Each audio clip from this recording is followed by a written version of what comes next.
Sir హిందువుల్ని ఎవరు శాసిస్తున్నారు sir ఇప్పుడు అక్కడ? అది నాకు అర్థం కావట్లా. మిమ్మల్ని తిరుమలలో మీటింగ్ పెట్టకుండా ఆపిన శక్తి ఎవరు?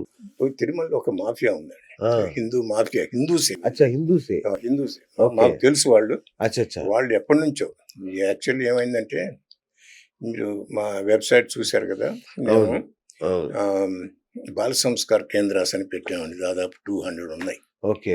సో మేము ఎవ్రీ డే ఏదో ఒక పోస్ట్ చేస్తాను ఉంటాం. 365 డేస్ ఆ! సేవ్ టెంపుల్స్లో ఒక పోస్ట్ ఉంటాను ఉంటుంది. ఓకే. ఒకసారి ఏం చేసామంటే, ఒకసారి కాదు ఎప్పుడైనా, ఇప్పుడు ఈ ఫలానా బాల సంస్కార్ కేంద్రాలు ఏదైనా చేశారనుకోండి, సో ఏం చేస్తామంటే ఆ బాల సంస్కార కేంద్ర పిల్లలు ఎవరైతే ఉంటారో వాళ్ళ పిక్చర్లు కూడా పెడతామండి. ఇదంతా దాని గురించి వీళ్ళని. తర్వాత కింద మేము అన్నిట్లో కూడా if you are interested you can donate money అని కింద పెడతామండి. సో ఒక మహానుభావుడు తిరుపతిలో అది చూసి, ఆ పిక్చర్ చూసి, ఆ పిక్చరు ఎందుకంటే తిరుపతిని గురించి రాసినప్పుడు తిరుపతి వాళ్ళే ఉంటారు కదా, ఒక అమ్మాయిని పట్టుకుని, ఆ అమ్మ నీ పిక్చర్ ఉంది ఇందులో, కిందేమో డొనేషన్స్ యాక్సెప్టెడ్ అని ఉంది, అంటే వీళ్ళంతా డొనేషన్ కలెక్ట్ చేస్తున్నారు, నీ పిక్చర్ పెట్టుకుని డొనేట్ మీ పిక్చర్ పెట్టి వాళ్ళంతా డబ్బులు కలెక్ట్ చేస్తున్నారు, కాబట్టి మీరు ఫైల్ చేయండి, ఈ డబ్బులు నాకు రావాలని నా మీద ఫైల్ చేయించారండి. నా మీద కేసు ఫైల్ చేశారు. ఏది డబ్బుల కోసం అని ఎంఐ చేత ఫైల్ చేయించారనమాట.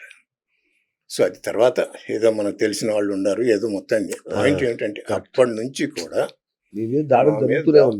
ఎందుకంటే వాళ్ళు తప్ప హిందూ మతాన్ని గురించి మాట్లాడడానికి ఎవరికి అధికారం లేదు. ఏదన్నా తిరుపతిలో ఏదన్నా యాక్టివిటీ అవ్వాలంటే వాళ్ళ పర్మిషనే కావాలి. వాళ్ళ పర్మిషన్ లేకపోతే ఇటువంటి అడ్డులన్నీ పెడతారు.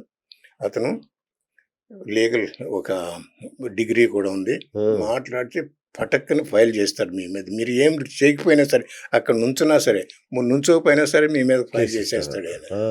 అప్పుడు ఏమనుకుంటారు, ఎవరి సిటిజన్ ఏమనుకుంటే అబ్బో నాకెందుకు, సో అలా డిస్కరేజ్ చేసేస్తారనమాట. Okay okay. సో అది పరిస్థితి. సార్ ఈ తిరుమల లడ్డులో కల్తీ కూడా ఈ కోవలో అనుకోవచ్చా సార్? అంటే ఇప్పుడు ఈ లులు మాల్ కానీ, ముంతాజ్ హోటల్ కానీ, ఈ లడ్డు కల్తీ కానీ, ఇది కూడా అలాంటిదేనా? దాడి అయినా మన హిందూ ధర్మం మీద?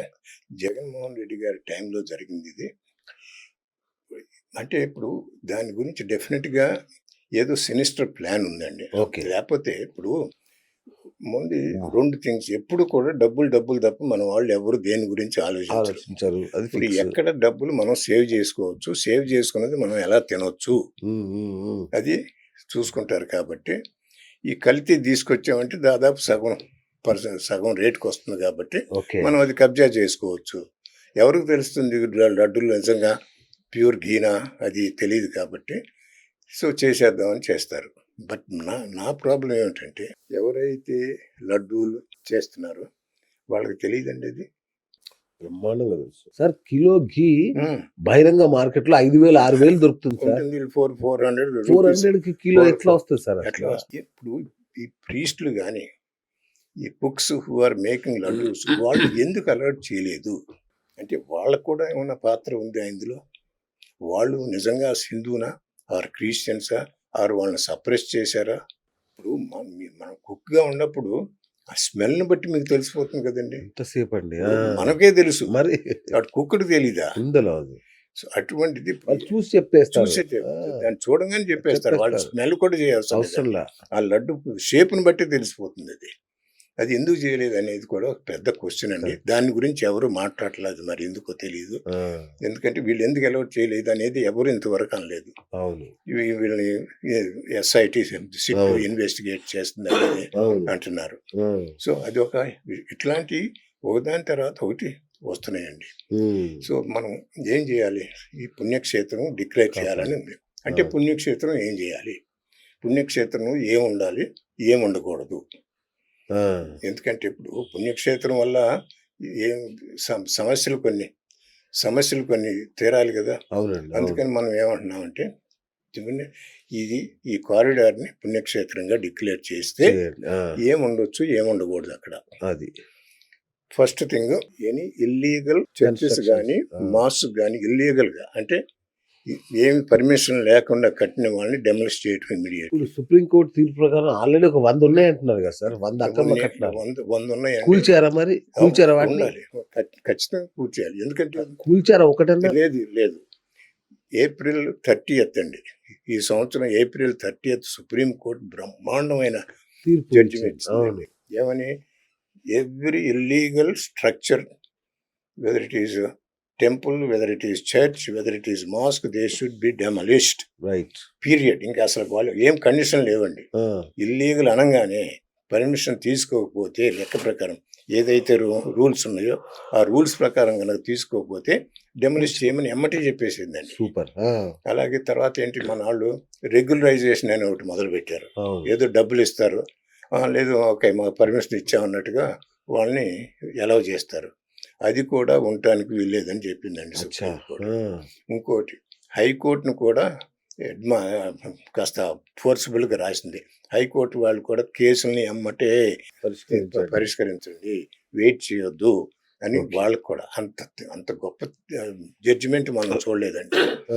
అది ఇదంతా కూడా పంపామండి చంద్రబాబు నాయుడు గారికి, పవన్ కళ్యాణ్ గారికి, మన టోడా అంటే తిరుపతి అర్బన్ డెవలప్మెంట్ వాళ్ళందరికీ పంపామండి. ఒక్కడు కూడా పట్టించుకోవట్లేదు.